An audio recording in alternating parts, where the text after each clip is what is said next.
here we are. The Republicans have actually organized this goofy hearing to try to convince the American people that PBS and NPR are, quote, domestic terrorists or domestic threats. My apologies. Not the incompetent, unqualified Secretary of Defense who's texting war plans to journalists. But it's y'all, PBS and NPR, the American people are supposed to be worried about. You can't make this up. It's as stupid as it sounds. And the idea that you want to shut down everybody that is not Fox News is bull. We need to stop playing because that's what y'all are doing in here. You don't want to hear the opinions of anybody else. And the Constitution says Congress shall make no law respecting or establishing of religion or prohibiting the free exercise thereof or abridging the gentlewoman's time has expired. The gentlewoman's time has expired. Madam Chairwoman, can I put something into the record? Unanimous consent, please. Without objection, so ordered. What we saw in Congress this week was pure political theater at its most bizarre. In yet another attempt to stir up outrage, Republicans actually held a hearing suggesting that PBS and NPR, our public media outlets, pose some kind of threat to the nation. It sounds unbelievable, but yes, it really happened. The silver lining: Congresswoman Jasmine Crockett came in ready, and she did not hold back. She tore through the absurdity, exposed the double standards, and powerfully reminded everyone why public broadcasting exists: to educate, inform, and serve the American people. On the other side, figures like Marjorie Greene looked moments away from losing their composure. This wasn't just a rebuttal, it was a full-scale takedown. We'll unpack everything: the misinformation, the facts Crockett brought to the table, and what all of this means for free speech and public safety. So grab a drink, hit that like button, and it should not be surprising that the president is doing everything possible to make it more difficult for the media to hold him accountable and for the public to be informed about his reckless and illegal behavior. Yet here we are. The Republicans have actually organized this goofy hearing to try to convince the American people that PBS and NPR are, quote, domestic terrorists or domestic threats. My apologies. Not the incompetent, unqualified Secretary of Defense who's texting war plans to journalists. But it's y'all, PBS and NPR, the American people are supposed to be worried about. You can't make this up. It's as stupid as it sounds. The American people should be worried about the president threatening to investigate NBC for treason for reporting on his felony convictions, or arresting reporters and stripping networks of their licenses for not saying nice things about him or not using Gulf of America. The Republicans' witness, Mr. Gonzalez, went so far as to suggest that because NPR and PBS reported on the murder of George Floyd, they, quote, represent a danger to our physical health as well as to civic health of our body politics. Ms. Mayor, do you think reporting on the murder of George Floyd and highlighting instances of systemic racism is a domestic threat to America? Thank you, Congresswoman. I believe it's our responsibility to report on all issues of interest to the American public. Thank you so much. Ms. Kerger, what about you? I agree. I think it's important for us to report on the important news of the day. So let's talk about the critical role of public media. During his first term, President Trump's own Department of Homeland Security highlighted the importance of public broadcasting's role in public safety. In 2018, his administration stated, quote, PBS and local public television stations play a crucial role in protecting communities by delivering essential information to individuals and first responders. These benefits are all made possible by public broadcasting stations' unique reach, reliability, and role across America, and are especially vital in rural and underserved areas. Madam Chairwoman, I would ask unanimous consent. I seek unanimous consent to enter into the record the 2018 Without objection, so ordered. And Madam Chair, I also seek unanimous consent to enter into the record the 2019 report titled Modernizing the Nation's Public Alert and Warning System from Trump's... Without objection, so ordered. In the report, FEMA encouraged, quote, the use of public broadcast capabilities to expand alert, warning, and communication capabilities to fill gaps in rural and underserved areas. Many critics are calling political theater disguised as governance. House Republicans held a hearing attempting to portray PBS and NPR, pillars of public broadcasting, as domestic threats. The premise, as Democratic Rep. Jasmine Crockett forcefully pointed out, was not only baseless but dangerously deceptive.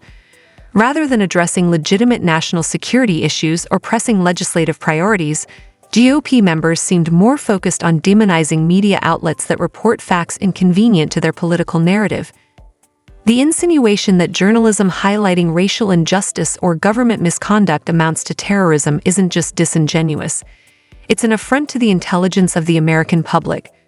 Rep. Crockett, along with expert witnesses, delivered a compelling defense of public media, emphasizing its critical role in informing rural and underserved communities. Public broadcasting, they argued, is not just about news. It's about access to life-saving information.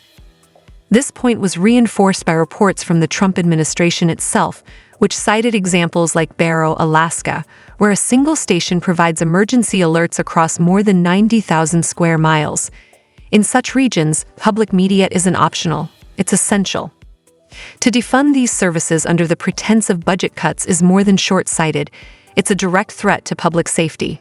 Yet Republicans appear willing to sacrifice this crucial infrastructure in pursuit of a political agenda that leaves countless Americans more vulnerable. Mr. Ullman, what's a more significant domestic threat, reporting the murder of George Floyd or dismantling most of America's emergency communication systems? Can you please repeat the question for me, Congresswoman? Which one is more of a threat, reporting the murder of George Floyd or dismantling most of America's emergency communication systems? Dismantling the emergency systems. And isn't it true that in Barrow, Alaska is the only, isn't it true that KBRW-AM in Barrow, Alaska is the only broadcast service available in an area of more than 90,000 square miles? That is correct. It's also the North Slope, where the majority of all the oil production that comes from Alaska takes place. Thank you so much. And isn't it true that without these stations' broadcast, Americans in rural communities would lack access to life-saving information and public safety alerts? That is correct. So in your opinion, would eliminating funding for stations in rural America like WNGH, Channel 18, and the Chairwoman's District hurt Americans? It would hurt Americans, yes. In fact, Georgia Public Broadcasting serves as the official distributor of evacuation route information during state-ordered evacuations, and the chairwoman is here advocating to strip their funding. Look, the DOGE agenda isn't about government efficiency. It's about breeding corruption at the expense of the safety of the American people, particularly Americans living in rural or remote parts of the country. They don't care about public safety. They don't care about emergency management, and they don't care about free speech, all of which are harming American people. In fact, I'm going to skip off real quick because they have tried to come for you, Ms. Mayor. And I just want to clarify, you did not work for NPR when those statements were made, did you? That is correct, Madam And to be clear, free speech is not about whatever it is that y'all want somebody to say. And the idea that you want to shut down everybody that is not Fox News is bull.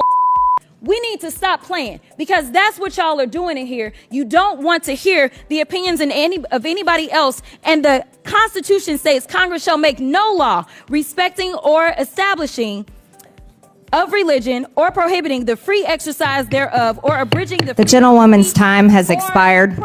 The gentlewoman's time has expired. Madam Chairwoman, can I put something into the record? Unanimous consent, please. Without objection, so ordered. Thank you. I'd like to put under this NPR article what Biden preemptive pardons for family members could mean for presidential powers. If I could submit to the record. Without objection, so ordered. I now recognize the gentleman from Ohio, Jim Jordan, for 5 minutes. The core of this week's congressional clash was a deeper struggle over one of our most fundamental rights, free speech. Congresswoman Jasmine Crockett didn't hold back. She forcefully defended the First Amendment, calling out Republican efforts to silence dissenting media voices as not only hypocritical but downright dangerous. The selective outrage, calls to defund public broadcasters simply because they don't toe a right-wing line, runs counter to everything the Constitution stands for. As Crockett rightly pointed out, free speech isn't about creating echo chambers or amplifying only convenient narratives. It's about protecting the public's access to a full spectrum of ideas, even the uncomfortable ones.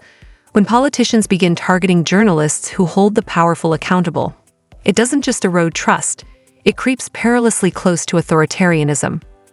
Rep. Marjorie Taylor Greene, no stranger to controversy, caught an indirect but unmistakable rebuke from Crockett, who exposed the contradictions at the heart of Greene's rhetoric. While Greene and others wave the banner of patriotism and public safety, they simultaneously support gutting systems, like public broadcasting, that actually protect and inform Americans. Take Georgia Public Broadcasting, which plays a vital role in distributing emergency evacuation information in Greene's own state. Despite this, she backs efforts to strip its funding. Crockett's message couldn't have been clearer. The GOP's war on public media has nothing to do with national security or fiscal prudence. It's about political control, silencing critical voices, and rewriting reality to fit a partisan agenda. Let's be honest, when Republicans start labeling NPR a domestic threat while ignoring the real crisis eroding our democracy, we're not just through the looking glass, we're in full clown mode. But Crockett didn't just clap back, she brought the facts, exposed the hypocrisy, and reminded us why defending public media and the First Amendment isn't just symbolic, it's essential. If this is the battle Republicans want, they'd better come better prepared, because Crockett is more than ready. That's it for today. Be sure